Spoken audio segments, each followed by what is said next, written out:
Yeah, it gives me a fair bit of confidence because I had a bit of an interrupted sort of run into round one. I had a really good pre-season, and then probably 3 or 4 weeks out, I missed both the practice matches due to the birth of River, so it sort of interrupted it a little bit, didn't get much footy in, and then obviously being able to get through round one very well was very pleasing. So feels like I've had a better run over the last 8 weeks being off than I sort of did into that 2 or 3 week period into round one. So yeah, I'm very excited to get back into it.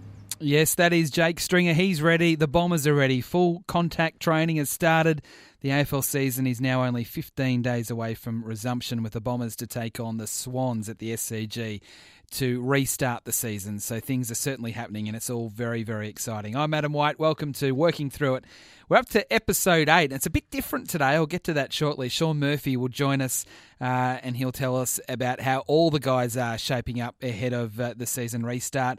And then a special treat. One of the stars of the Bombers, Andrew McGrath, will be our special guest also. Now, Xavier is not here.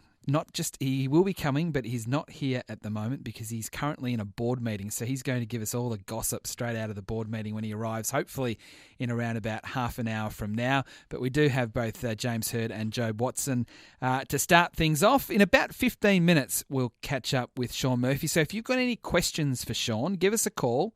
Or probably the best way to do is actually to text us. You can call us and we'll try and squeeze you in on 1300 652 927. But the text message is the best option, 0416 90 50 52. You might have obviously a question about Joe Danaher, but it might be a question about Dyson Heppel. I know Cale Hooker looks like he's ready to go for round 2. So plenty of players to ask about.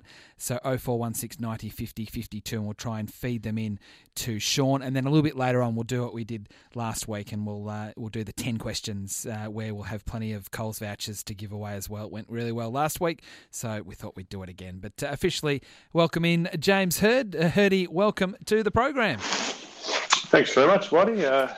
Good week where it looks like footy's back on track, and we'll get to see some football played very shortly, if only on TV. Yeah, absolutely. And Jobe Watson joins us as well. Jobe, welcome back.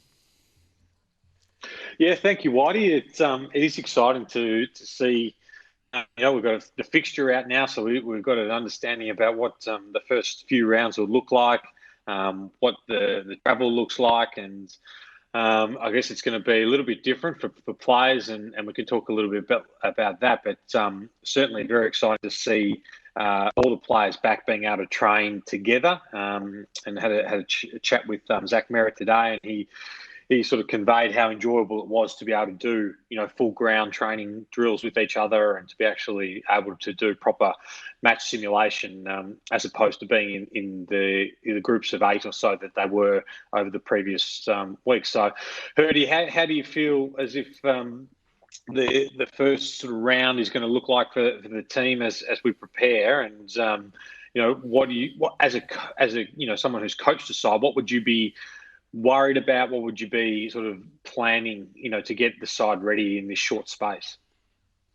Yeah, I think you want to try and go with your most experienced team or most experienced, fittest team. I think the cohesiveness of your side that's been away from the park for the last 8 weeks in training would be the biggest issue, how they're going to play together. And you don't really get a lot of time to pull that together. I think from a fitness and conditioning point of view, there's great unknowns in the team, who's done the work, who hasn't done the work. But I would imagine, the teams that have that knack of being able to playing together for a long time and knowing each other very well will have an advantage over younger teams who really don't have that cohesiveness. So I think Essendon's reasonably well positioned. They have a lot of players that have played together over a number of years, but still with a number of new recruits who played in round one, also trying to fit in. So it'll be interesting when we do talk to Sean Murphy about what the focus is at Essendon, whether it is about fitness, cohesiveness, but also Oh, we've just lost Hirdy there momentarily. I think we had some problems with his lines previously. You back there, Hirdy? Or...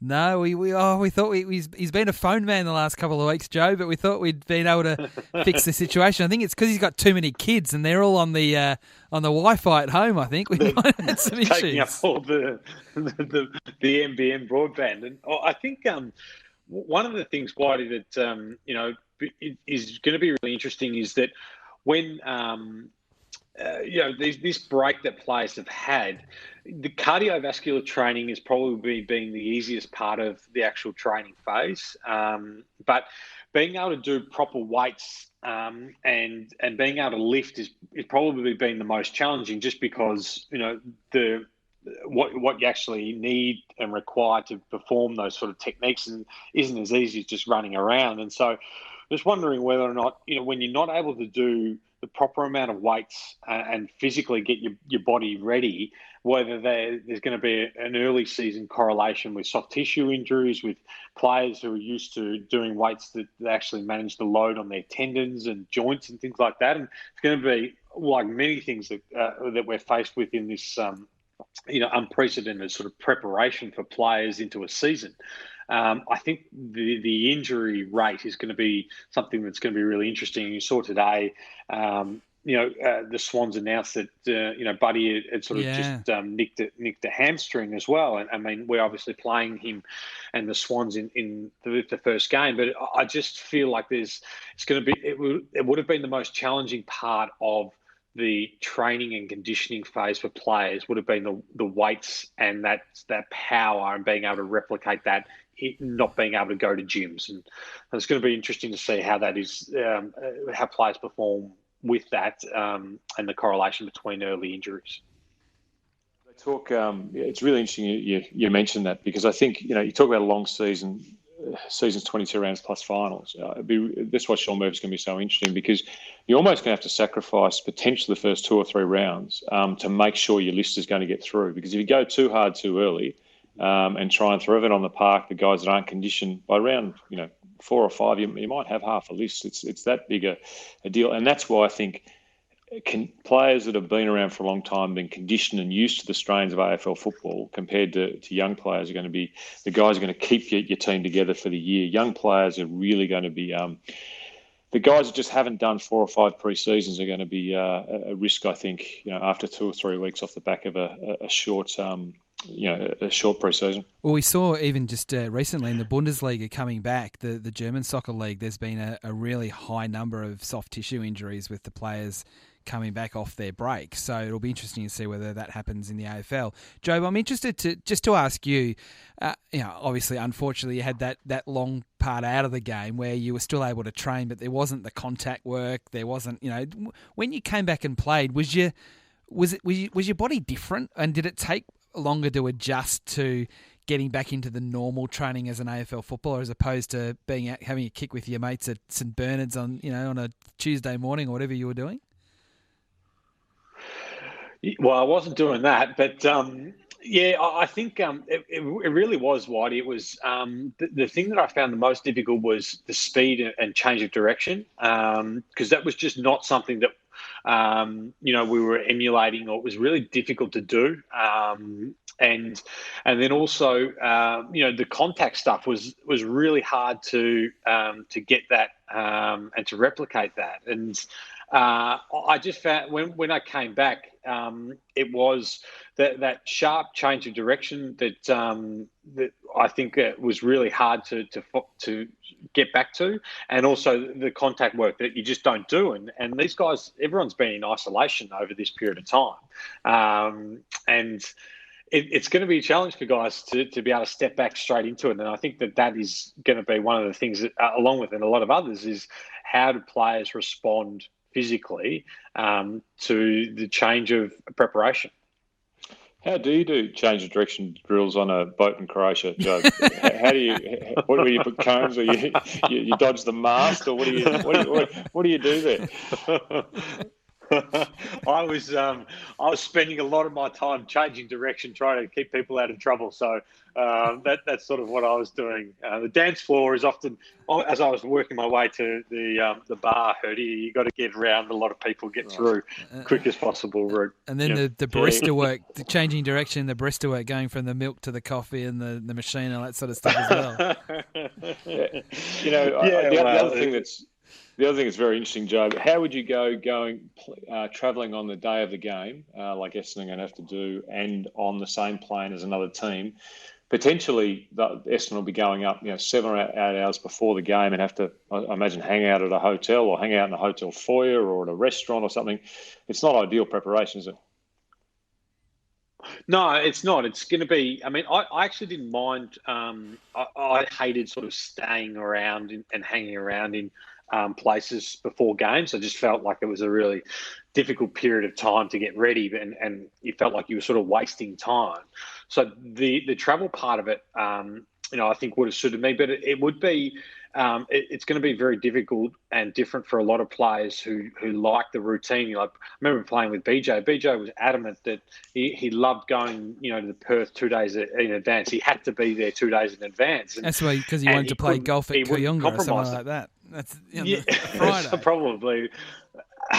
So what are you saying, that BJ was a stickler for doing things his own way? I always found him very flexible, Brendan, with what he wanted to do. He was going to the supermarket to get the pretzels on the day before games in Perth. I think the other thing, players, like, how will it be, when they're consistently playing in front of empty stadiums? What will that do to the motivation, being able to get players excited, or have a team? We talk about momentum so much in games. How much does a crowd impact momentum? And if a team gets a run on, and I remember playing in, you're playing Richmond or Collingwood, and you could hear and you could feel how much the crowd was getting into games as they got on a run, or and that you could see players lifting, and the excitement and the way in which players were responding to the crowd. When there's none of that, it's all going to have to be self-generated, and it's all going to have to come from players and their ability to motivate and to generate, and that's going to be really a strange thing for a lot of players who've been in the system for a long time, where they've just they've had such a external force that's been able to help them so much. And I'm curious for home teams especially. Well, Jobe, it's a good point, because we saw that in the opening round where teams just couldn't cope with no crowds. We saw the Bulldogs just start really poorly.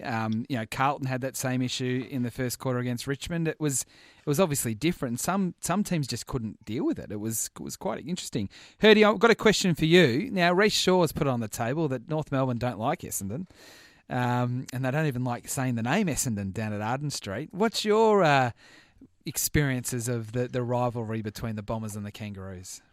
It was the most intense during my career. I still got Mick Martin's finger marks across my neck from being dragged around the goal square several times. MCG, Glenn Archer's handprint, in my chest, or Wayne Carey's words stinging in my ears of, you'll never get a kick. So they were a great team through the mid-90s, and we really had a fantastic rivalry and couldn't beat them.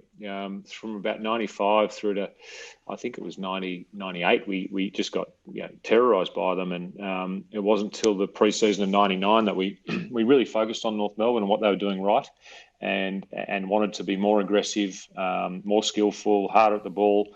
And I think it was about middle of 99. Carey kicked 14 and Lloydie kicked 11 or 12, and we just beat them. And from that moment onwards, for 3 or 4 years, we had the wood over them. But the only way to really beat them at that time was to match them head on in the physicality stakes, because that's what they were so good at.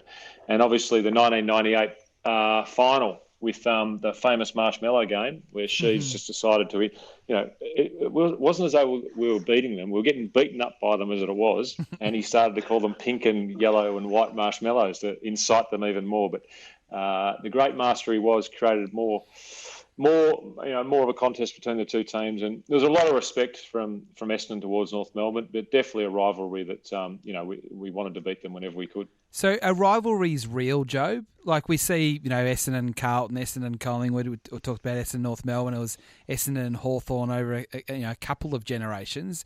Is that just made up by fans and media, or is it something that is actually spoken about internally?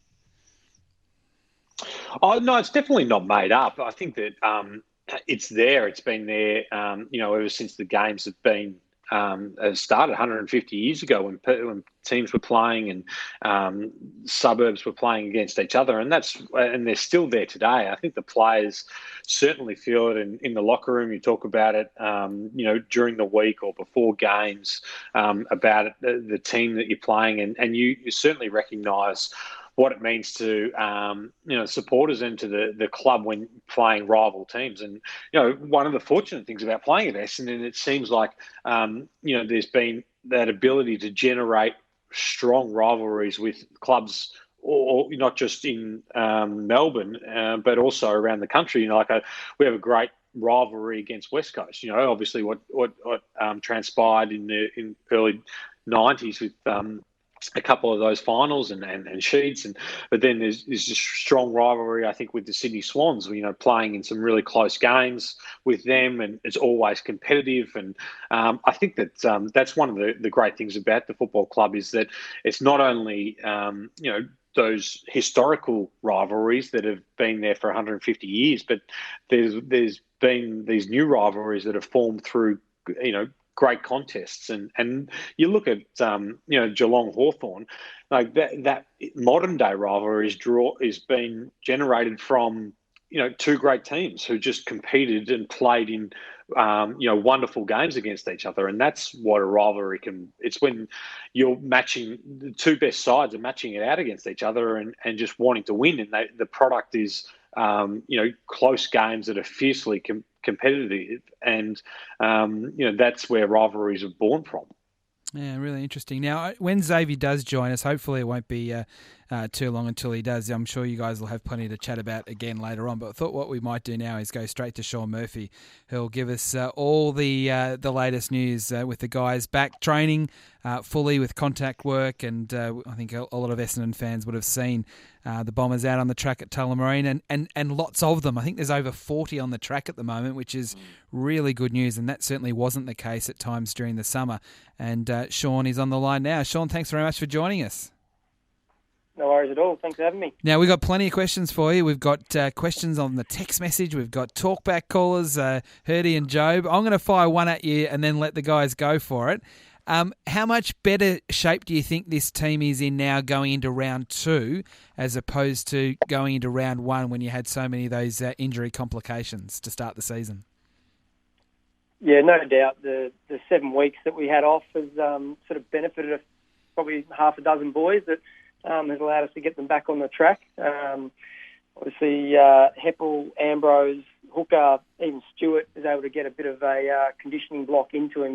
We got him ready to play games, but this sort of block here has actually helped those guys to really condition themselves and prepare for now is what sort of round 1 for these guys. And I think I heard you mention it before. We actually had 40 on the track in our main training group yesterday. We've got 3 in the hotel, the Irish lads. So in terms of our list, we're looking a little bit healthier, and that brought the energy to our session yesterday for sure.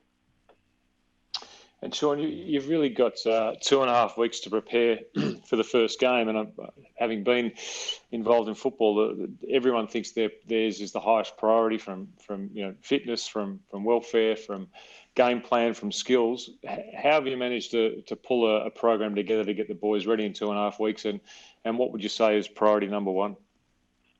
That's a really good point. One of the strengths, I think, from my time now arriving at Essendon is the relationship between the conditioning, the medical, and the coaching structure. We collaborate really strongly, and we've got a bit of a pathway to work towards. And we've sort of had a bit of a planned attack with this sort of couple of weeks that we've got. And the last week where we had the 8 working in groups of 8 and no contact. Personally, I actually liked it because it gave us, from a conditioning aspect, an ability to see where they're at and build them up gradually, and work on that sort of acceleration, deceleration work, and have a real sort of method to where we're trying to get to. And then this week we can start to then add that next layer in, which is your contact, and we naturally get deceleration work out of that because you're playing more footy type drills. The boys have done the work over the break. When we got back, we had a chat with them, and individually we sort of screened them, and they were open and honest about how they've done their preparation. Some had high limitations in terms of strength equipment or access to ovals or whatever it might be. So that was probably our first port of call, was to get that information from them and then start to individualise their programs into this next little phase. And pleasing, they've come back really well, and we've been able to, so far, I feel, get some good loads into them. And this Saturday will be a good opportunity to sort of see where we can step it up to more of a footy type sort of open drills. Murph, I'm just curious, has there been much of a change for guys physically who weren't able to, have access to, the weights and things like that? I just is curious to know with the strength component of what people were able to do while they were away, and whether or not that you feel like that is an area of something that you're concerned about moving forward, especially with the way in which the game is and the correlation between perhaps strength work and soft tissue. Yeah, spot on. We had such a range. Look, we had some guys that had full access to proper gyms and full-on weights, so they were actually able to. Some of these boys have actually rocked up in almost PB, squat, bench press. We had our testing the other day where we did just an upper body testing session, and we had, I think it was about 6 PBs. So physically they've rocked up really well. But then we've got the other end of the spectrum where guys had, at max maybe a 20 or 30 kilo dumbbell.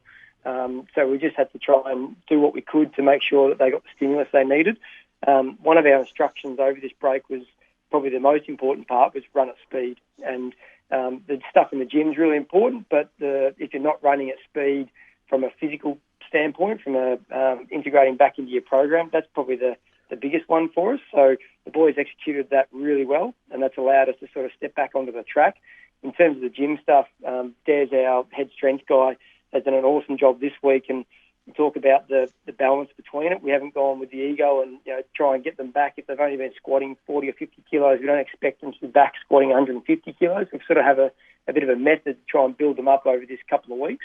And that's really important so that we actually don't miss sessions on the track. So the footy side of it's our most important part, and the accessories around that, their weights, we've just got to individualise, build back up again to get them back to what they were lifting sort of prior to our little break. And Sean, the change in game time from 16 minutes down to, I think it's 20 minutes down to 16 minutes per quarters, are you able to sort of look out and say that's going to change the game, there's going to be more speed on the game, how that's going to affect you in the last quarters, or are you just going to take it and see how it comes? I mean, you have, I suppose, round one was those same rules, wasn't it? 20 down to 16, I think. And yeah. How do you think that'll change your preparation, but also maybe the type of players you're playing, or it won't? Yeah, I think it will. I'm still intrigued to see how it pans out over the year. We played 97 minutes of game time in our round one.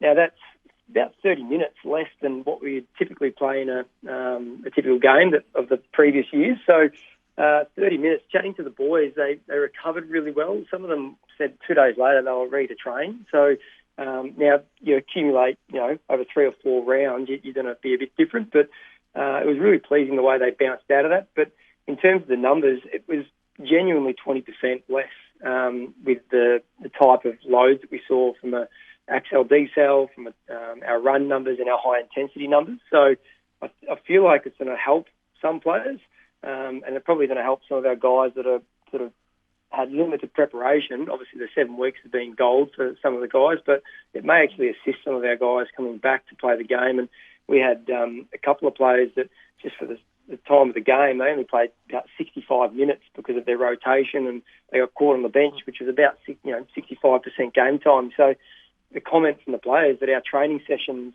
over the pre-season, and even probably to some of the ones we've done when we got back looking at our numbers, have actually been a bit more challenging than the game from a physiology point of view. So I think that will have a difference, and no breaks over the season is going to take its toll as well. But I feel that'll help a lot of players to bounce out, and I think only 6 to 7 day breaks. It'll be interesting to see how we bounce out of that. And Sean, in terms of the guys that weren't there in round one, can you give us an update on the expectations for, say, Heppel and Hooker and even Joey Danaher, what you guys are anticipating for their returns to the AFL side? Yeah, certainly. So all those boys, bar Joey, partake in a full training session yesterday, our main skills, so they all different levels. But Stuart just straight into it now. He's ready to go. Hooksy he's actually had a really good week. Obviously, he was able to do his prep back in WA, and he's ticked all the boxes that we probably wanted. And I've been really surprised and happy with where he's at. And again, it probably benefited him having last. Oh. And then this week to sort of build up into that full contact and full ground drill. So he's just into full skills now. Hep's just in that level now where he's performed in what we probably call performance mode, where he's done a heap of work with Nick Kane, our physio, in clinic because we could. So he's done a heap of dynamic work in there. We probably wouldn't have done that if we didn't have this block of 7 weeks. So we're seeing the benefit of that now, him coming back into the program, and he's now just going to be, integrating into skills and building up his confidence. And we've just got to get to know where his body's at, and he should be thereabouts, but we're not going to put any pressure on that. It's certainly working forwards and making sure that we're listening to his body as we're going through this sort of phase. And Paddy Ambrose is pretty similar. He's now back into skills, and we're just integrating into that contact from that PCL, from that pracky game against Melbourne. And then Joey's he's going really well. He had a really good block over the period, and we've just got to keep listening to his body and how he's responding. And we were able to get a few sessions in one-on-one with him. Again, Nick Kane's was doing a heap of work with him, and then able to get a couple of sessions with him up in Gisborne one-on-one. And he's sort of an up and down as prospect as we go, but he's back running again now, and we'll hopefully look to see him back into some sort of skills in the next sort of month. Breaking news, Xavier Campbell's only 5 minutes away. The board meeting is just breaking up, so he'll be on the Working Through It podcast very shortly. That is great news with Joe Danaher of where that's at now. Now, Sean, before we let you go, a couple of questions. We asked for them from our listeners, from our Essendon fans and members, and they've certainly come through on 0416 90 50 52. So a question here which has come from Tom, who is a 20-year Essendon member who lives in Flemington. He wants to know, did anyone come back from the break in surprisingly good condition? Who caught your eye? Very good question. I don't like to single too many out because probably the whole group were relatively surprising of how they rocked up from the constraints we had. We do our body composition measures, and everyone sort of rocked back in a similar condition as that they left. Probably a few guys that I might as well put a few out there that I was really pleasantly surprised. Hurls was obviously with his shoulder and everything else, he's able to put a few kilos back onto that upper body frame, and he's looking really strong and covering the ground really well. He's one that I've been really impressed at how he's rocked back up. Stuart, as was mentioned before, he's looking really good nick. He's actually lost a little bit of weight in terms of just being more of an athletic body type now, and he's ready to get back into it. And as I said before, Hooksy's in pretty good shape as well. So they're probably some of the guys that hadn't really seen much of them sort of train, and apart from Hurls, I've been really pleasant to see how they've actually come back, and they're certainly covering the ground, and that's just due to the way they looked after themselves over the break. All right, a couple more. Just one from Les, which I think is an interesting question about osteitis pubis. We used to hear about it all the time, probably 10 or 15 years ago. Now we don't sort of hear it so much now. Is that what Joe Danaher has, or is it something a bit different? And just a bit about osteitis pubis. Does it still happen in AFL football these days? Yeah, it's one of those ones that probably better to talk to one of the physios with a bit more of a knowledge of the analogy of it all. But essentially, it is still around. If it's the general term of it, we get a lot of ductor type management issues, which seems to be the one that we sort of handle the most from that change of direction and the high accel decel work. So when certainly in young kids, they're the things that we see a lot of, that change in load, where you get that tendon on the pubic bone that you get the issues with. But you still get obviously for a couple of our boys that they've had that true osteitis pubis, which is where the two pubic bones meet, and you get some issues in there and some friction or whatever it might be, irritation. And that's, whether it's due from a load management, from a growth spurt point of view, or whether it is from the muscle tendons that are pulling onto that area that they're just not firing in the right sequence. And that's what we'll typically work with our guys is, making sure that areas like the glutes and your posterior chain are really strong so that you're not sort of overloading that adductor sort of area which attaches to your pubic bone. Okay, and just quickly before we might get one more from Hurdy or Jobe, another one that's coming from Luke who says go Dons, which is always really important. He's just to sort of share with our listeners, how difficult has it been for the players to maintain that high level of fitness required during the break when you aren't there with a stick telling them how to go about it and not having that structure in their training? The honesty from the players has been really good. As I said before, we had that sort of screening when we got back, and like myself and like probably everyone in society, we had these sort of ups and downs and ebbs and flows, and there was probably for nearly every single player on our list, they probably had a space of maybe a week within that period, whether it was early on because footy had been taken away from or in the middle there, but they just felt like they just were lacking a little bit of motivation. It was interesting once the news came back that we're getting closer to a return date, the motivation really stepped up. So the block leading into when we returned, probably the last 2 weeks before we got back, I felt like the conversations that you had with the players, they were really motivated, and that allowed us to then step back into the program and hit it with a high level. But, yeah, certainly there was ups and downs from a motivation point of view, and as did myself from a fitness point of view or just, general just trying to keep busy. All right, well, they're good questions. Don't forget a little bit later on, questions for Hurdy, also Jobe and Xavier. How you do that is through texting us through on 0416 90 50 52. We've got $150 Coles vouchers to give away, so we'll do that a little bit later on in the program. But Hurdy, you've got the last question for Sean before we welcome back in Xavier. Yeah, Sean, just one on behalf of the supporters. We obviously, they've all missed footy. They're hanging out for any sort of competitive game that's possible. Is there any space in the program for the old-style intra-club that we can look through the wire mesh fence and sort of just see who's going well and before we get into round two, or is it too close and we can't fit that sort of thing into the program the way it's all looking? It's a bit challenging. I mean, the beauty of it is we've got quite a few on the track, so we can do an 18v18, and no doubt we will be doing a little bit of that, but it's still pretty important, and talking with the coaches and going through it, it's that game plan side of it versus just going out there and playing footy is getting the balance right, and that's probably a bit that we've missed, is that ability to train the patterns that we want or the drills that we want. So certainly the drills that we'll be doing will be game style or game like, and we'll be just trying to replicate that. No doubt over probably the next week and a half, we'll add in probably maybe 10 to 20 minutes of some match sort of sim stuff where we actually just let the ball flow and let them get that sort of repeatability in their training. But, I don't think we'll be going to sort of that level where we do, 4 quarters of 20 minutes or something like that. I think we've still got to get that level of training into them and, the game style re-intrigued back into them as well. Well, Sean, thank you very much for joining us. You've given us some really good news, which is very encouraging, and hopefully that stays the case going into that first game against Sydney in a couple of weeks. Thanks for your time again. No worries at all. Thank you. Sean Murphy from the club with all the news on all the players from a fitness point of view.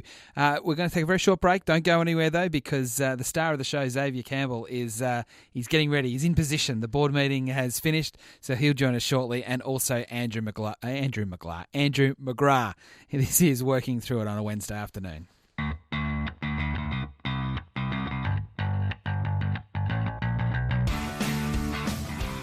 Yeah, just to consistently perform for the team and play my role for the team, get that respect amongst the group and also throughout the competition. I think it's my 5th year now, so I really want to step up and earn the right of being one of the best midfielders in the comp. So just keep striving and working for that. Darcy Parish, one of the stars for the Bombers, one of the younger stars that hopefully will take that next step in 2020 when we get back onto the field. Now, we've got someone who's a little bit more important than Xavier to get to first, and that is a talkback caller. She's called through and she wants to have a chat to James and Jobe. Her name is Chloe, and I think Chloe is 11 years old and she's a passionate Bomber. Chloe, you want to talk to Jobe and to Hurdy? Yes. Go for it. I just want to say first that, Jobe, you have always been my favourite player, and I was completely devastated when you retired and still am. Oh, I'm sorry to have done that to you. Jeez, Jobe. Inconsiderate, Jobe, I reckon. Yeah, and you got a question for the guys? Yeah, I was wondering, how far do you reckon Essendon will go this season? Like, how well do you reckon we'll do? Good question, Chloe. Well, Chloe, I reckon if we had Jobe, we'd do a lot better. Yeah, so that's right. If Jobe hadn't let Chloe down, yeah. Yeah, but Jobe, you answer that question. Yeah, I think Chloe, and I do apologise profusely for retiring on you, and I thank you for calling in. I actually think that the Bombers can finish certainly in the top 8. I think if you look at what players are coming back this year, Devon Smith and Orazio Fantasia both had hugely interrupted years last year. They will play an enormous part in the team being able to score more. Hearing about what the way in which the new system that Blake Caracella is introducing and how that's been adapted by the players, and I think will only benefit as well. I think that we saw the improvement of Darcy Parish towards the second half of the year last year, and to get him in the midfield more often with Andy McGrath.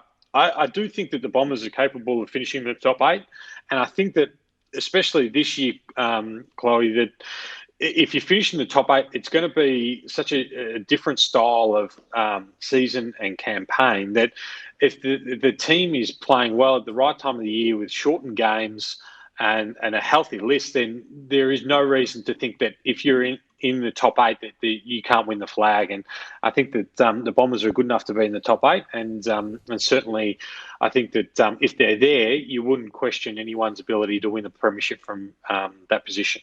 Terrific, Chloe. Thanks very much for your call. Because Jobe feels so bad, we're going to organise a $150 Coles voucher for your mum and dad to make sure that they get really good things for you from the supermarket. Lots of chocolate and stuff like that, ice cream. That has to happen if you're going to get the voucher. So thanks very much for your time, and we'll hold on to your details. Whitey, we might also organise a jumper or something for Chloe that I can sign. I like to still know that there's some fans out there at least, and I'm more than happy to send something to Chloe. Very good, Chloe. Make sure you hang on the line so we can get your details. That's very special. You're going to get something there from Jobe. Okay, now it's time to bring in the boss. Before we go to Andrew McGrath, just to at least say hello to Xavier Campbell, and then I'm going to sort of duck away and let the guys do what they normally do. But Xavier, welcome to the program officially. And I know you're going to talk to the guys a little bit later on after Andrew. What happens at a board meeting? Without going through the details, how long do they go? And sort of just take us through inside the boardroom of the machinations of how it all works. Yeah, good afternoon, Whitey. Good afternoon, Jobe, Jim. Thanks. Sorry. Well, that meeting clearly went about a half hour to an hour over what I thought it was going to go. Hence, I'm a little bit late to the podcast, so apologies. And I needed to be careful prioritising the podcast over a board meeting, I think. So we could have done a live broadcast from the boardroom. At one point, I thought I was going to need to. But I'm glad I'm online because it's already rewarding having seen James's new glasses that he's wearing. Looks like he's stolen them off the warden from the Shawshank Redemption. Unbelievable. Sorry. The man who set this up who hasn't been here for the last 2 weeks. I think you should just pipe down a little bit. These glasses have travelled around the world with me. They cost me $12, and they still work very well. Thank you very much. Between you and Harvey, and Harves will walk in. He'll go to the servo and get his $2 pair, and he'll be running with one arm. It'll be sort of draped off his side of his face. It's just a little bit weird, but that's all right. Now the board meeting. I mean, clearly they're a little bit unique at the moment, Whitey, because there's still a lot of scenario planning and modelling, and there's a big financial focus. around the business model and the structure, and there is still a lot of unknown elements that we need to, essentially insert into our modelling to inform, debt levels and all those sorts of things. Clearly, having the season look like it's going to kick off very, very soon is important. The modelling of a 17-game season versus a season without any games, obviously stark difference. And you've, as a board, an executive, you have to, plan for the worst, prepare around the rest of it, and that's something that we had to do an enormous amount of. So it's sort of a big focus early was, what does a worst case outcome look like, and how can we ensure that we are positioned to be able to get through that. And clearly, a big part of that was we didn't want to be as an assisted club from the AFL, to ensure we could control all the decisions that we were making moving forward. But a lot of that required, a lot of discussions around funding and modelling and structures moving forward. Clearly, where we get to now is that our member retention piece is very, very important to us. Football clubs are lifeblood of the football club is their membership. There's a lot of work around our sponsors and engagement there, and retention of sponsors is obviously going to be far easier than attraction of new sponsors when there's a downturn in the economy. So we've got to work really hard there. And probably another, a really unique topic that we spent a lot of time on today was the football department compliance. There's the very rigid and strict compliance around what training looks like, what interaction between the football department and the rest of the business looks like, even what training looks like. And, we don't want to push any boundaries. We want to make sure we work really closely within those parameters that have been established by the AFL. Every club is determined to do that for obvious reasons. It's a license to be able to play is something we don't want to take for granted by any stretch, and that's and that's a big focus of the board, to ensure that we've got the right structures and processes in place to ensure that we do that. And one element that was pretty consistent, apart from general finance, was the football report. Obviously, football out there is an element of not being back to normal exactly as we would normally be, but there's still a focus on the key areas we want to improve. With training coming back, all those sorts of things. So Dan Richardson gave a general football update. So that's basically what it looked like. It went for about 2.5, 3 hours. Okay, that's interesting. That's interesting. All right, talking about the football department and getting back and playing football, certainly Andrew McGrath falls into that category, one of Essendon's young stars, and he joins us now to talk to James Hird, Jobe Watson and Xavier Campbell on working through it. Andrew, welcome to the program. Hey guys, how are you going? Thanks so much for having me on. Andrew, welcome. It's James Hird here, mate. Welcome to the program, and I'm sure there's many Essendon supporters out there hanging off every word here you're going to talk about. Firstly, how did you handle the isolation? Where were you, and were you able to get quality training in during that 7 or 8 week period? Yeah, James. It was obviously a unique period, something that I don't think anyone could prepare for. So we're all in the unknown a little bit, but I think the main feedback from a lot of the players, we actually got a lot done. There's rarely a season where you get, 7 weeks to work on exactly what you want to without the demands and rigours of games every week and training every other day. So you could really hone in on working on your body, working on a few areas of your game that you really want to fix, and also had a good life balance outside of football. Personally, I picked up another couple of uni subjects, which was great, and really got to, put that in front of everything else at the moment, which was great, and it distracted me a lot from what was going on worldwide. But having said that, it is great to be back. And I know your brother's a very talented soccer player. Were you able to do a lot of training with him, or you had to train on your own? Yeah, I did a little bit with him. It was pretty strict, the guidelines throughout the break. You could only really train with one other person. So I did a lot of my training with Jordan Ridley, who was drafted with me at the end of 2016. But then my little brother stayed with me a few nights at my place and took him through a week of training, which was great. We had both footy and soccer balls out on the Albert Park ovals, which was pretty fun. And Andy, it's Jobe here. Thanks for joining us, mate. I just I'm curious to know that I spoke to one of the players today, and he was talking about, it was great to be able to be back together on the track and do the work, but that there's actually no meetings, there's no sort of catch-ups in that sense. Everyone's still in their designated groups for weights and things like that. And I was just wondering, personally, I would not be missing any of the meetings. But is it a bit odd that you just can I jump in there? That's your perfect scenario, Jobe. No meetings. Well, I won't say who this player was, but he did say that it's much better, and I hope it never goes back to the other way. And I'm just wondering, from your sense, does it feel like you're back training normally, or does it still feel a little bit odd? Yeah, Joe, it's very different. I wouldn't say it's better or worse, but it is different. We're kind of in at the club for 2 to 3 hours a day, which is vastly different to the 6, 7, 8 hours that you normally would spend there on a main day. Like you said, again, there's no real physical meetings. We get in, we do what we have to, we train hard, we do our weights, and we get out. You kind of only really spend a lot of time with your group of 8 on most days. Yesterday we actually had our first training with the whole squad, which was awesome. I think we're only allowed to do that twice a week at the moment. But it is a very different look, and I think a lot of players are enjoying having no meetings and not being at the club for a full day, but I don't know if that'll last long term. But a few, like you said, will be banking on it.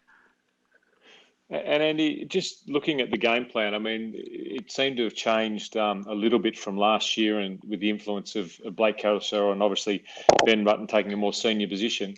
Are you concerned at all that teams like Hawthorn and Collingwood and Richmond and these Geelong, who have had 2 or 3 or a long period to get their game plan set, and it's a pretty standard game plan, but for us it's really the ability to have a cohesive nature on a new game plan and not be able to train that much? Are you concerned where we'll be for the first 4 or 5 rounds till that becomes embedded in the players?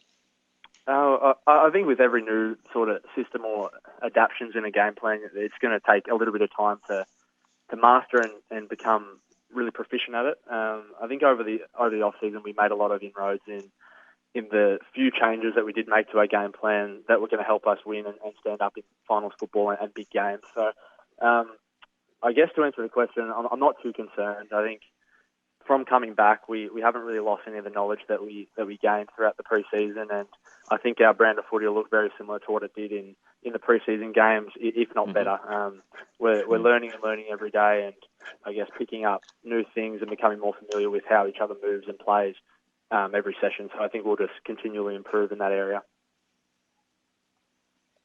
And Andy, in terms of the preseason that you had and setting yourself up for the year, I mean, you were talked about by multiple people about being a real standout and having another preseason on your belt and then being able to sort of go into that midfield role more consistently. I mean, do you feel like you've lost any momentum in terms of how well you were going, or do you think that it was a break? You still feel like you're in really good physical condition and you're just sort of raring to go now into the season? Yeah, I think it's more the latter point. I guess you all would know with AFL, it's a lot about what's between your ears and what you think about yourself and how confident you are within your body and your abilities. A lot of the time, more so than your physical attributes. But personally, I think I'm in the best state I've been since I got to the club. I kind of say that every pre-season, but you get to the club as a fresh 18-year-old, and every season, every pre-season, you grow and build as a player. And I feel really comfortable in the position that I'll hopefully play for the year, and really comforted by the form that I had in the early pre-season games in round 1, that I can withstand that throughout the year. So I'm really looking forward to getting out there. And although the break's slightly frustrating for everyone, it's just what it is. You can't change too much about it, and I'm raring to go come round 2, and hopefully we can pick up where we left off. Andy, I want to ask you a question about the mechanics and almost the hierarchy within that midfield halfback type team. I know when Joe was starting with us, he'd try and sneak into the centre square, and we'd say, "Hey, young fella, get back to the forward pocket." When Dyson was coming into the team and tried to sneak into the midfield, Joe tapped him on the shoulder and say, "You get back to halfback." Now you're trying to sneak into the centre square. Is Dyson or Dylan or Devon or any of those guys trying to push you back out, or you're able to sneak in there for a look as much as you would like? Yeah, it's a funny one. They do like the centre square, the guys you did mention, but I think I'm starting to sort of slide my way in there, which is nice. It's really fun to play alongside those guys. They're obviously class players and have been for a very long time. But at the end of the day, it's all competition at the club. We compete against each other for those spots and inevitably make each other better. So whatever I can do to make them better, that means trying to I guess take one of their spots in the centre bounce, and that's just better for the team. So it's a really healthy, competitive environment at the club right now, and yeah, trying to do all I've done to earn one of those spots. Who's the hardest to push out? Which one just won't get out of the centre square? I think Sheely doesn't like moving from there. The easiest way to do it, Andy, was if you picked up Hurdy's man after the centre bounce, then he was quite happy for you to come into the centre square. You learn quickly, Joe. I don't know. Maybe that's what you need to do. If you pick up Dill's man after the centre square, then he'll be wanting you in the centre bounce as well. I'll try that one this time. We'll see how we go. And Andy, have you got any knowledge about what sort of time you have to get on a flight to go to Sydney, and do you have to travel to North Melbourne, and what you're going to do between getting there at potentially 9 or 10 a.m. and playing a game later in the afternoon? Is there any transparency, or has the AFL been able to shine any light on how that's going to work? We haven't heard too much yet. I think we know just as much as the media are kind of speculating at the moment. We're pretty sure we're going to be flying with North Melbourne, which definitely means that we'll be there quite a bit earlier. What that looks like on the other end, we don't really know.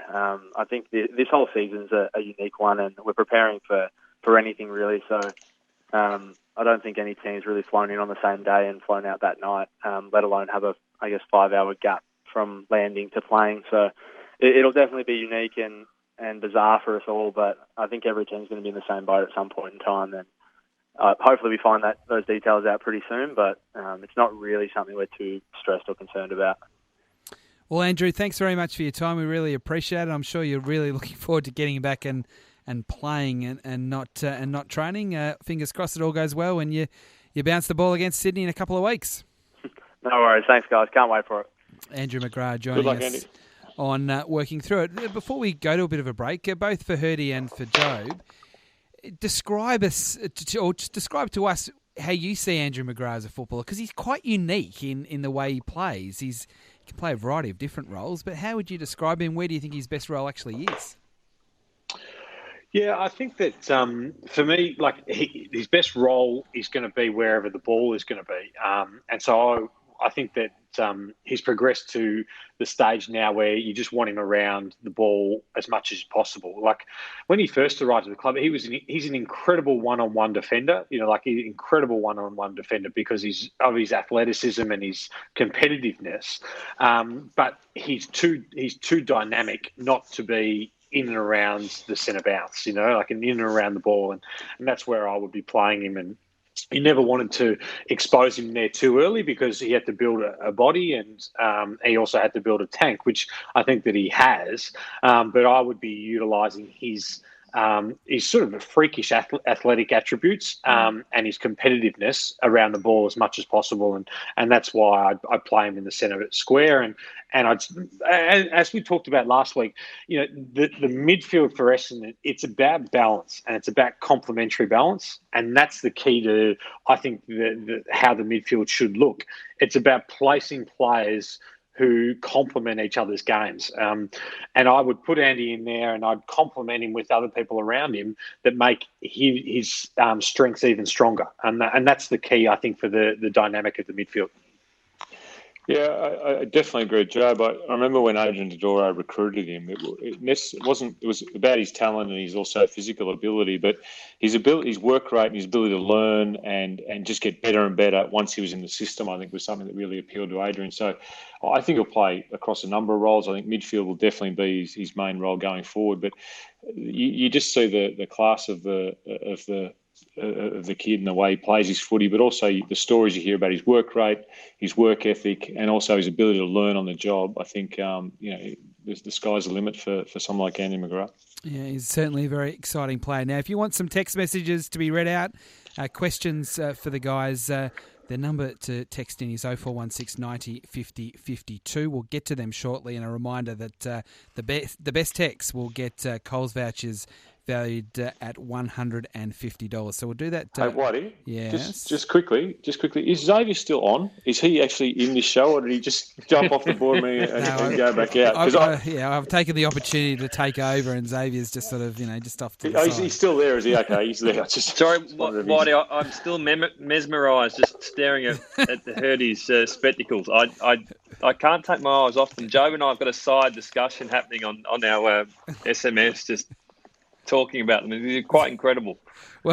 Well, we have got a problem. Can we bring the X Factor back? I just want to make sure that the X Factor is... We have got a little bit of a problem. Jobe has created a major problem for the Essendon Football Club and working through it, because we have been inundated with calls.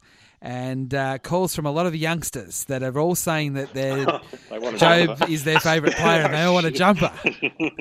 So the kids that should be at school who aren't yet for a couple of weeks, they're all ringing up. So we've only got one jumper. And Chloe was the first. She's the leader, so she gets the jumper.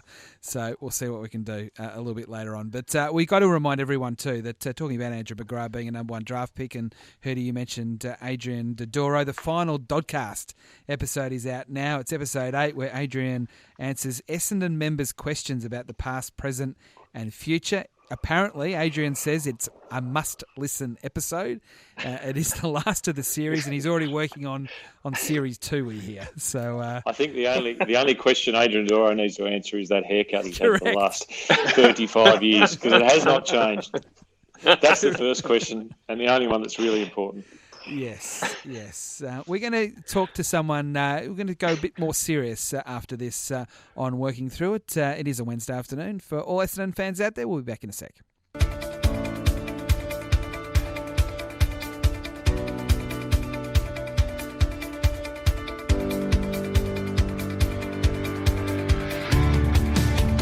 One thing that I would really implore the AFL to look at the moment is, I hope that we don't cut lists and cut the opportunities. A lot of the Indigenous players that have made AFL careers have come off rookie lists, whether it's, Aaron Davey, Dean Rioli, and a host of other boys that have, come on as late draft selections. And I think that, and none more so last year than Marlon Pickett. What a great story that was at 28 years of age.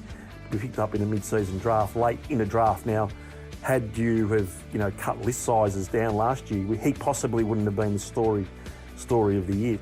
You can see there Adrian on his latest episode of Dodcast, clearly getting ahead of himself, really taking on the AFL. It's real Neil Mitchell type of activity from Adrian Dodoro, which might be more of Series 2 when he starts that very soon. But as I said, if you want to listen to all the stories of Adrian and the players that he's recruited over the time, just do what you're doing now and get onto the website essendonfc.com.au. But guys, seriously here, we've got Alison who has phoned in. I know that you guys were pretty keen to have a chat to Alison. This podcast is all about Xavier, the club working together, working through it, as the podcast is called, and Alison is certainly one of those Essendon members. Alison, thanks very much for being part of the program. Thanks for having me, guys. Now, you've got a bit of a story that you would like to share. Just struggling with our memberships for this year. I'm currently not working due to COVID-19. We've got 3 memberships, and for the last 9.5 weeks, I've just been sitting at home. I'm in a high-risk category, so I haven't been out anywhere, just relying on my husband and family to do everything for me. That sounds tough, Alison, and you're not the only one. We're definitely very aware of that.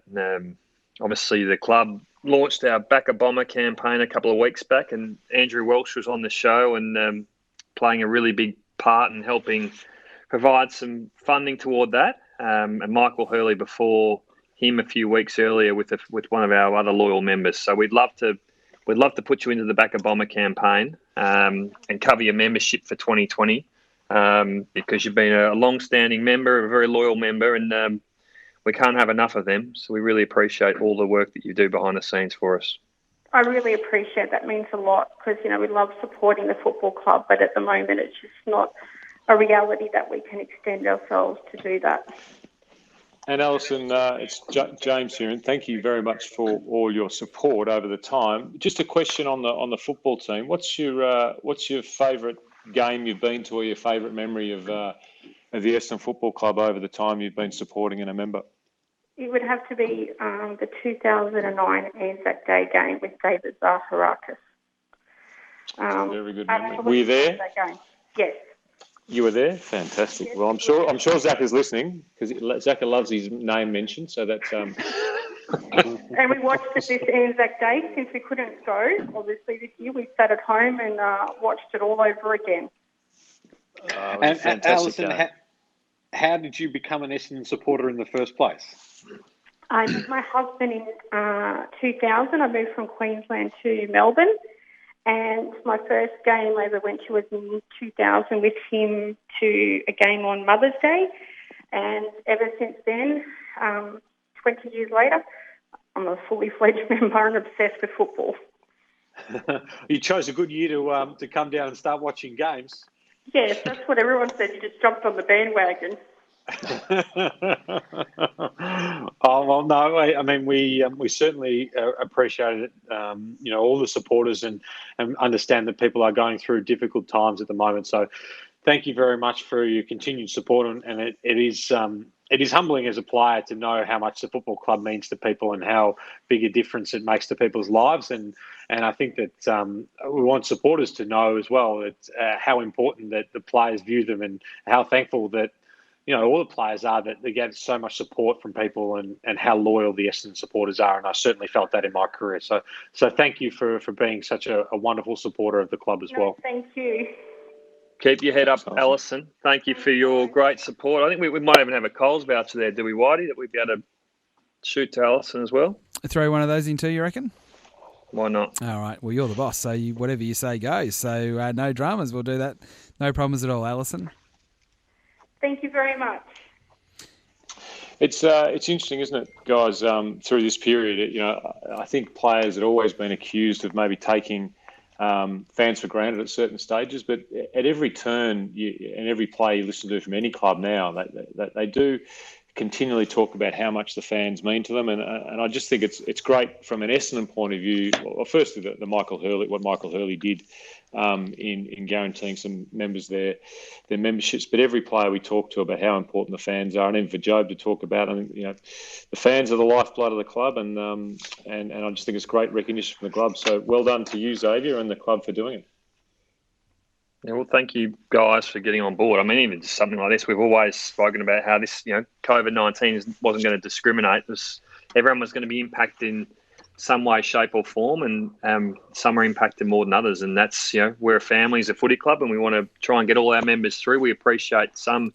It's going to be really challenging, and they might want to refund their membership this year, and we've got absolutely no issues with that at all. For those that can maintain it, we'd love for them to keep it for all the reasons that we've spoken about the past few episodes. But we are there to support people like Alison. There's going to be plenty of others like that, and hopefully we can help them through this next 12 months.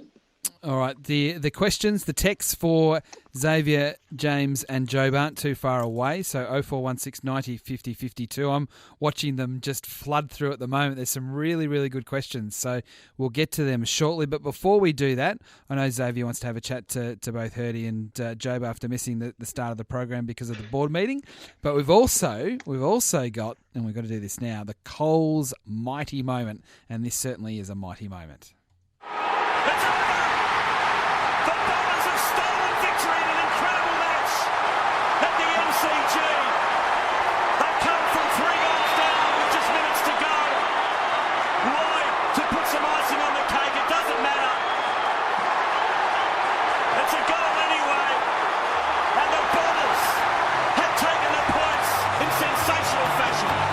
And that game was actually on this day back in 2007, where, as Stephen Quartermain said, the Bombers came from 3 goals down. I remember it was Jack Revolt's debut. Matthew Richardson got really angry with the umpires late in that game, and it was a win to the Bombers. Hurdy, you were there when the Dreamtime game first started. What did you ever imagine it would be as big as what it became when Sheeds first came up with the idea? Similar to Anzac Day, Whitey, I don't think any of us thought it would get that big. I mean, because of Anzac Day and how big Anzac Day had become, when Sheeds talked about the idea, and it seemed to be it was a very special day. And obviously with the Indigenous heritage of the club, Longy being a huge part of the club and really everything that he'd been through. And he spoke about that game before the first game. And I don't remember the first year. I don't remember exactly when it started, but he spoke about the first game. And then we all got a massive education on I suppose, the culture, the Indigenous culture. And, it was the first time that I'd sort of been educated around, when Indigenous culture, when Aboriginals were allowed to vote, when the fact that, recently in our history, this is how Australia treated the Indigenous people, even to the point around the Indigenous states and the fact there were so many different languages. And I learned that through the football club and through Dreamtime at the G, to the point that, March to the G and what it is now and the, I suppose, just the absolute celebration of Indigenous culture. And that's why Kevin Sheedy was not only a genius in coaching football, but he saw what was important for the community and worked hard to make a difference. And I think, Dreamtime at the G certainly makes a difference to not only football fans, but more importantly to the Indigenous culture in Australia. And Jobe, your reflections, you obviously played in plenty yourself as well. It seems to be one of those games that have just got bigger and bigger as the years progressed. Yeah, well, I think it has really, it's sort of, it's become like an event, for the entire society. It's not just a football game, much like Anzac Day is now. It's transitioned into a day in the calendar for the whole community, and and the game is sort of secondary almost. It's it's fortunate that the game is we get to play in such a exciting game with huge crowds, but it's almost a secondary event to everything else that it means. And it's just another way in which it shows that sport can be a great catalyst to do change and to make a difference. And I think that, credit to Sheeds with his foresight and also, what Michael Long did in the first place to give the awareness for it to be the impetus for the game to go ahead. All right, let's get to your questions. There are, as I said, so many coming through from Essendon members and fans. Every time I refresh, another 4 or 5 come through. So we'll try and get to as many as we can. So you got to answer these questions really quickly. It's like fast money or something in Sale of the Century all those years ago. The first question, I like this one, is after Heps, that's what it says after Hep, who is the next likely captain of Essendon? Now, both of you have captained Essendon, Hurdy and Jobe. Maybe you both can have a quick go at who you think it might be the next one. Zach Merritt or Andy McGrath for me, one of the two. Yeah, I think it would be Zach I think it's Zach. To the next, I think Andy could be a captain one day, but I don't think he should be the next captain. So I think Zach Merritt will be. Okay. Question here from Danny, all the way from Victor Harbour in South Australia. This is probably one for you, Xavier, because you've seen the players. Who's got the worst or weirdest or most impressive hairstyle change during the break? There's quite a list to choose from. Oh, there's a lot of peroxide running around now. I mean, I've struggled with some of the haircuts for a few years now. It's too close to call. Guelph's happy to embrace some outrageous design up in his hairdo, but I couldn't sort of point a finger at anyone too much. I don't think for people like me who are struggling with our follicles upstairs, we have to admire a lot of what the guys are doing these days. But gee, there's some outrageous hairdos running around, isn't there? Yeah, there certainly is. Honest opinions on our premiership window this year and over the next few year? I think we need another year or two, if only to make sure that to make sure that the I think the game plan can get put through the club. I just think it's very, very hard to bring in a new game plan and have that go through players as quickly as possible, particularly in this environment where you're not going to get exposure to players to teach them. So I think it's a year or two away. I think the list is certainly good enough, and I think that the age demographic is not too far away. But as Bruce McAvaney said last week, we need a little bit more consistency, and that hopefully will come with embracement of the new game plan. All right, we'll leave that one there. We'll go to the next one. This one from Ben from Bacchus Marsh.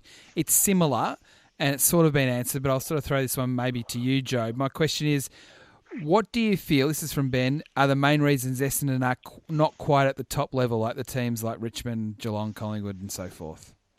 Sort of similar to what Hurdy's saying? Yeah, I think it is. I think it's continuity, and I think it's the ability for people to play consistently at the same level. I think that you see those teams are in good age brackets where they've got strong spines, but also a lot of players sort of in that 23 to 28 range.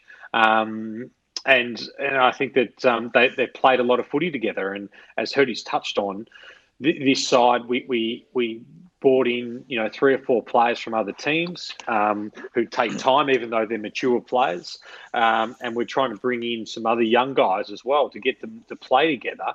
It takes time, and there's inconsistencies, and when you have injuries that take players off the field, it means that there's even more inconsistencies of personnel, which makes it even tougher, and that's what I think has been the problem and why we're not the same. What I will say, Whitey, and I agree 100% with Jobe, is that you know guys like Hurley, Heppel, Hooker, Tommy Bell-Chambers, and I'm probably going to leave out a few, but their time is now, and those guys, and this is not a criticism, they would know that as well, but they need to realise that they don't have too many more years at their peak, and so. I think that those guys, those senior players who have been around the club for a while, should embrace the fact that they've got some good coaches. And say we've got some good talent around us. And some guys that have taken a punt. I mean, Dylan Shield and Devon Smith have had options, and they chose Essendon. So they believe in them. So I think that I think that we are a chance. It's just that the senior players around there need to go, okay, and Zaharakis as well. Let's make this our time, as most of us did it at some stage. Your list build further to what sort of Hurdy had said before as well. I mean, your list build is strategic.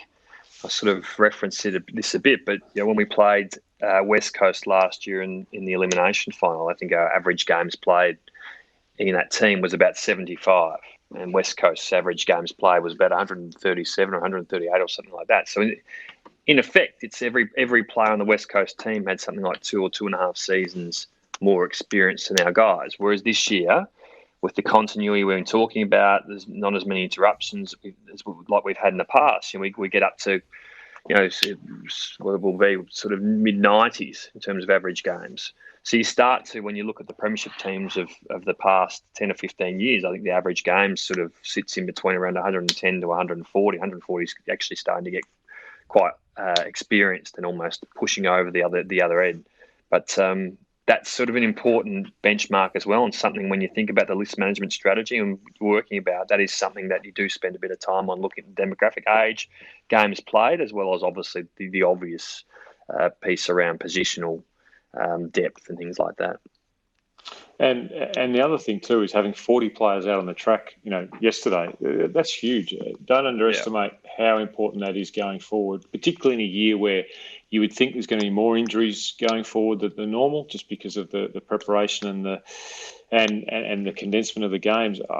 If you can keep those sort of numbers on the track for the next 5 or 6 weeks and lose, you've got a huge advantage over other clubs. Hearing that Buddy Franklin might have nipped his hamstring. I think Bashahuli at Richmond's got a bad calf. Every club seems to have something, but those 40 players on the track is that's a very, very important number. I think Xavier's just fallen off his chair. He's just realised that Buddy's hurt himself. He was being in a board meeting and might have missed that news. So no, I got someone text me that actually during the board meeting.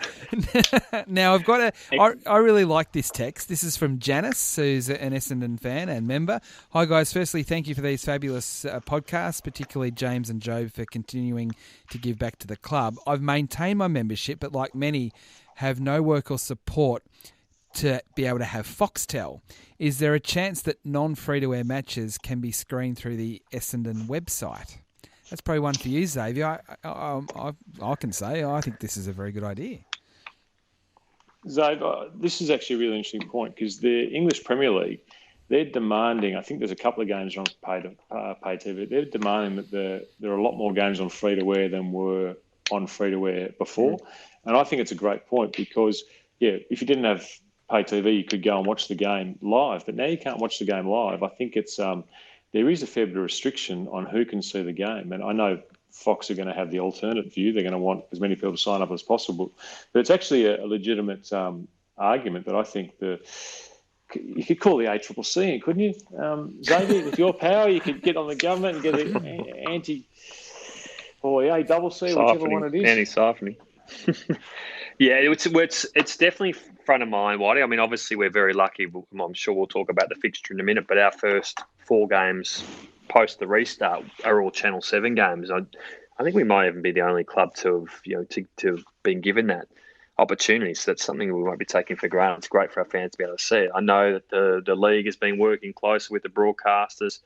There was a deal struck with KO earlier in the year. There was a really reduced package that was available to all club members. I can't remember the specifics of that deal, but it's something that I will look up because it's we are determined to have as many fans see our games. Obviously, it's difficult when you've got existing broadcast rights agreements and things like that. But I'll tell you one thing that's positive is, and this has built momentum in the last week, clearly things change really quickly, but the opportunity, the potential for crowds in this season is starting to build momentum. And we've seen, obviously, the release of some of the social distancing measures over the last week, probably a little certainly quicker than I had probably thought might happen, and which is great. Clearly, society is doing really well managing the COVID issue.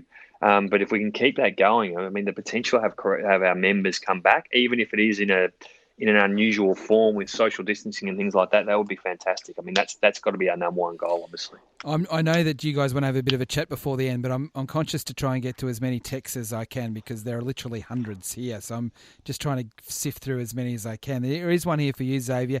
Have you ever actually had a spray from a coach? Present company included or not? Oh, it just says from any Essendon coach. Well, James was an Essendon coach. I've had some robust discussions. I wouldn't say I've had a spray necessarily. I think footy's a pretty emotional game, and where we've been, and it's had really challenging moments. But I wouldn't say I've had a spray from a coach. I think we've worked through. There's been a lot of other issues we've spoken about, different points to different staff that it's been really challenging, but I wouldn't say I've had a spray just yet. I do remember a moment where if looks could kill, I think I would have got a spray from Worcester a couple of years ago, where I don't go into many of the football meetings except for post game. The chairman and the CEO normally come in and listen to the coach's address post game, and I think it was a close loss. And I'd been watched because it was close. I would have been watching the AFL app late in the game and sort of watching different elements of the game, trying to see them from a different angle. And I hadn't closed that app. So when I got into that meeting, I then opened my phone up right in the middle of Worcester, sort of staring down the barrel and giving quite a stern sort of post-match discussion with the players. My app just kicked into gear and the commentary just started at quite a loud volume, and if looks could have killed, then I think I would have been in a bit of trouble. All right. Now, 4 or 5 have come through for you, Jobe. Would you ever consider a coaching or mentoring role? I think maybe one day. I always felt like I wanted to get away from football and do something else. But I still have a love for it. I think it would just be whether or not it was the thing that I wanted to do at the time, and whether I felt like there was some value that I could add, and whether it was something that I wanted to get back involved in. I think it was very important for me to progress my life away from football, and that was the reason that I wanted to get out of the system and to do other things. And I know I've really enjoyed doing that. And whether or not that leads me back to football, I think that one of my feelings was that it was always really important. If football was what I really wanted to do, then it was under the preface of coming back to it rather than never leaving it and just staying in it the whole time. And so that was really important to me, that if I ever do come back to football, it will be out of a real desire to want to be back in the system rather than a fear of leaving it. Now, in fairness of openness and transparency, the questions have also been coming to you, James, on that same question. No. Do you need any more elaboration? Or? Well, no, not really. I asked the question, you got an answer. It's fast money. Fast and furious. Yeah. Exactly. Jobe and Xavier waffle on. I can give you succinct answers. Just bunching a few together. Look, there's been, and we really appreciate the support. The amount of support for this podcast, and obviously, I can say it because for James and Jobe and for Xavier to be giving up their time to do such a thing, particularly James and Jobe, it has been fantastic, and it's so appreciated by so many text messages that are coming through. That's because Jobe and I turn up. We actually give up our time, whereas the other bloke just. Well, he's about to have works around it. He's going to have the final say. But there's also a few that have come through over the last few weeks, actually, and it goes back to the Foxtel discussion as to whether there can be Essendon radio broadcasts of games. Now, I don't think, I can put my media hat on here, I don't think you can actually do that contractually because of the radio rights and all that sort of thing of actually doing an Essendon call with, say, Hurdy and Jobe doing special comments and that sort of thing. You might correct me if I'm wrong here, Xavier, but I think that's the way at the moment anyway. Yeah, you need special approval for something like that. I think we broadcast the game, special Essendon commentary a few years back in India. I think it was a game for our Indian round, but you do need to get special approval. It's something I think, Hurdy, I think you and I have spoken about this in the last few weeks. Yeah, Jobe and I'd love to do it. We'd love to bag all the players. They don't get a kick or... Do you reckon we could get the X Factor on as the special commentator? No, I want his golden tonsils to be the commentator, to be the Bruce McAvaney, the caller. Well, yeah. I just wanted to throw it out there that it has been suggested by quite a few of the Essendon fans. That's pretty much it. We'll judge who the best ones are. I think that's important, but we'll do that as we go along. But Xavier, I know you want to sort of finish things up, and Jobe's got a bit he wants to say as well. Away you go, guys. Thanks, Waddy. We're only going to throw the first question to Xavier. Oh, here we go. Should the players expect to be taking a 20% pay cut, Xavier? Well, it's entirely linked with the broadcast agreement of the league, Jobe. So until that negotiation comes to a conclusion, I think it's difficult to. Well, I wouldn't want to speculate on what players should or shouldn't have to take. I mean, I think it's obvious that everyone in the industry is taking reductions across the board. It's a reshaped, resized industry, and we have to be prepared for change at all different levels. You happy with that, Jobe? Yeah, no, I'm just curious, as was reported by a chairman of another club hasn't got a problem speculating, like on what the figure might look like. I was interested to see what your thoughts would be and whether or not that player should start conditioning or be conditioned to expect a cut, and what that would look like from someone who's already signed a long-term agreement on a fixed contract. Like if someone's got a 5-year deal and the money is fixed. What does that look like from a salary cap? What does it look like from a contractual obligation? And these are, I suppose, questions that football departments across the league will be faced with. Absolutely. And we'll need some guidance from head office, I guess. Yeah, it's very true. I mean, I'm conscious I haven't made a headline since the first episode, so I know you're keen to sort of drive that clearly. But I just think there's going to be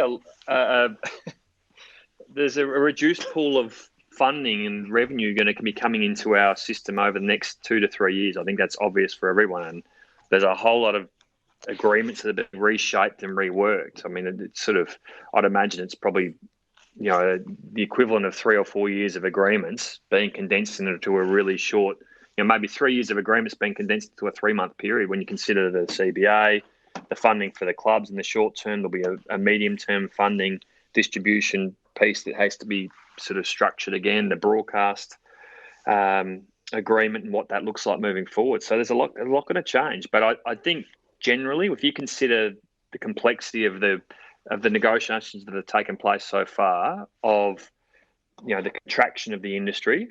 It's not. I mean, you look at the football department, soft cap is going to be reduced by at least $3 million next year. That's significant. I'd imagine in other areas of the business, the reductions will be somewhat equivalent. So, it stands to reason that there will have to be a reduction in the CBA and the total player payments. What that looks like will be led by those other elements. Before we go, Xavier, I wouldn't mind talking about the membership situation, because I know that not just Essendon, but a number of other AFL clubs at the moment, it's a major focus. What's the latest with the club? And you've just come out of the board meeting. I'm sure there's plenty to report in that space.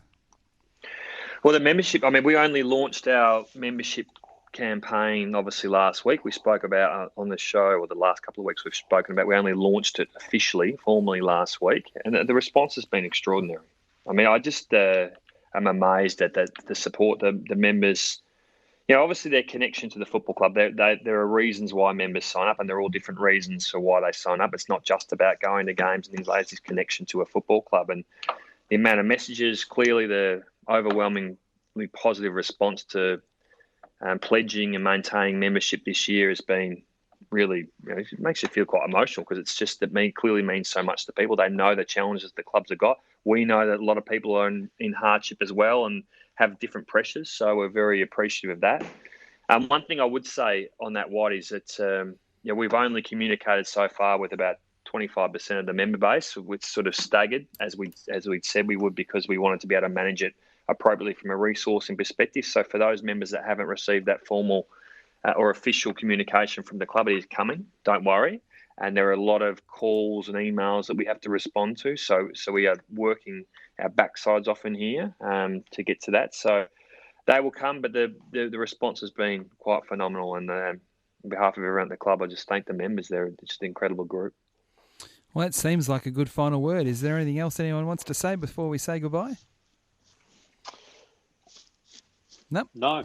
Shaking your heads. Can I say just one piece of news, which is quite a big piece of news? Obviously, we only have 2 episodes left. Hopefully we've got the Premier coming on our last episode as a major guest, but it will seem like strange timing to launch a new segment.